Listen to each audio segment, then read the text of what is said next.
नमस्कार, जी मध्य प्रदेश छत्तीसगढ़ देख रहे हैं आप। मैं हूं आपके साथ कोमल गंगवार। उत्तर प्रदेश के संभल में कल की हिंसा के बाद बाहरी लोगों को एंट्री बैन कर दी गई है। इनमें सामाजिक संगठन और नेता शामिल हैं। जिले की सीमाओं पर कड़ा पहरा है। डीएम ने इसे लेकर अधिसूचना जारी कर दी है, तो जो भी बाहर के लोग हैं उनकी एंट्री पर बैन लगा दिया है और सामाजिक संगठनों के आने पर भी पाबंदी लगा दी है। जनप्रतिनिधियों के प्रवेश पर भी रोक है ताकि दोबारा फिर से इस तरह की घटना ना दोहराए। और फिलहाल ये तस्वीर हम आपको बीते कल की दिखा रहे हैं और कई पुलिसकर्मी इस दौरान घायल हुए हैं। और फिलहाल तो जो लोग यहाँ पर एंट्री ले रहे हैं उनकी एंट्री पर रोक लगा दी गई है। संभल में जिस तरह से ये बवाल हुआ, दंगा हुआ, उसको लेकर उत्तर प्रदेश की पुलिस अलर्ट मोड पर है। फिलहाल आपको ये तस्वीरें हम आपको दिखा रहे हैं, जहां आपको ये बता दें कि मस्जिद में सर्वे का काम होना था। इसी दौरान पुलिस की जो टीम थी उस पर पथराव किया गया है।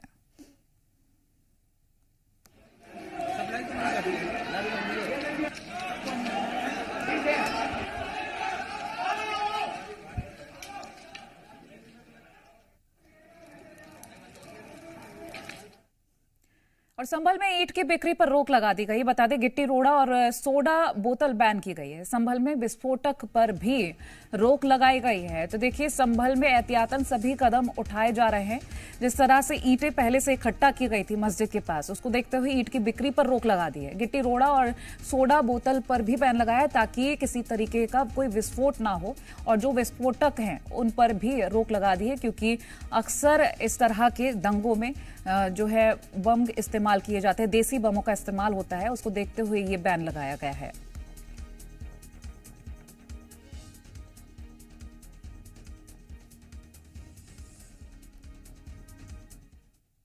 सोमवार को संभल में आपने पत्थरबाजी और हिंसा की तस्वीर देखी थी और अब देखिए आधी रात संभल की सड़कों पर क्या हालात थे। तनाव के बीच सड़कों पर भारी पुलिस बल तैनात रहा, पुलिस का पहरा रहा, तो पूरे इलाके में सन्नाटा पसरा रहा। ये तस्वीर आपको हम दिखा रहे हैं। ये सड़क पर सन्नाटा किस तरह से पसरा हुआ है। आने जाने वालों की चेकिंग की जा रही है। भारी सुरक्षा बल तैनात है। साजिश के निशान देखे जा रहे हैं कि अभी ईंट पत्थर तो हट गए हैं, लेकिन ये निशान अभी भी है। तो एहतियातन आने जाने वालों की चेकिंग हो रही है और फिलहाल तो प्रतिबंध लगा दिया गया है बाहर से आने वाले जितने भी जो लोग हैं और गाड़ियों पर, क्योंकि कोई फिर से यहाँ पर हंगामा ना हो, उसके देखते हुए यहाँ पर एहतियात बरती जा रही है।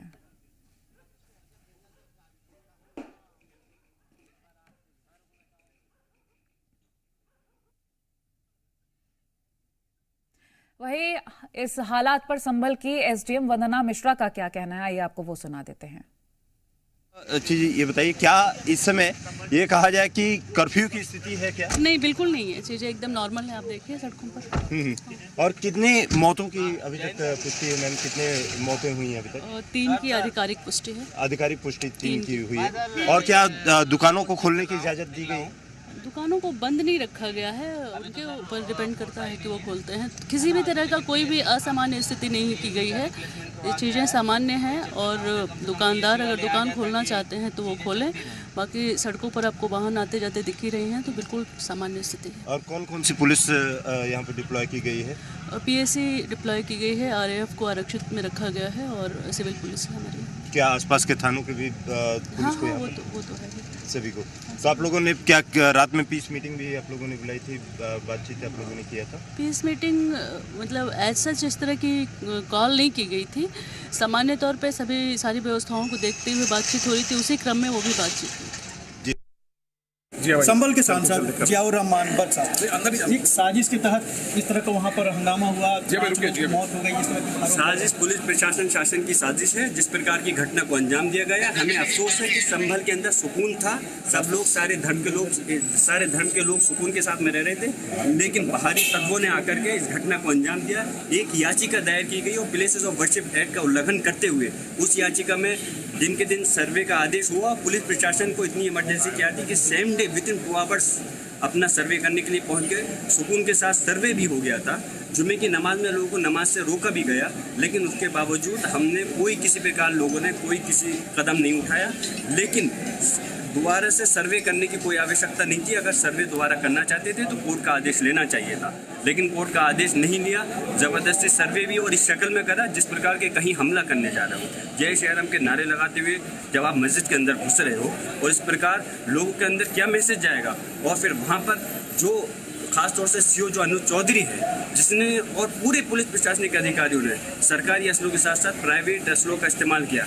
ताज्जुब है कि पुलिस अधिकारी, प्रशासनिक अधिकारी न्यूज़ चैनल पे कह रहे हैं कि हमने कोई गोली नहीं चलाई, और गोली की वीडियो सीधे सीधे सब वायरल हुई है कि किस तरह से स्टेट फायरिंग कर रहे हैं। वो सामने बिल्कुल पिस्टल से, राइफल से फायरिंग कर रहे हैं, वो कह रहे हैं हमने गोली नहीं चलाई। सरकारी असलों के साथ प्राइवेट असलों का इस्तेमाल किया गया है। इसकी न्यायिक जाँच होनी चाहिए और उन अधिकारियों के खिलाफ हत्या का मुकदमा दर्ज हो और वो सलाखों के पीछे जाने चाहिए, जिससे कि हमारे लोगों को इंसाफ मिले और आने वाले समय में ये मैसेज जाए कि आखिरी सवाल रहेगा।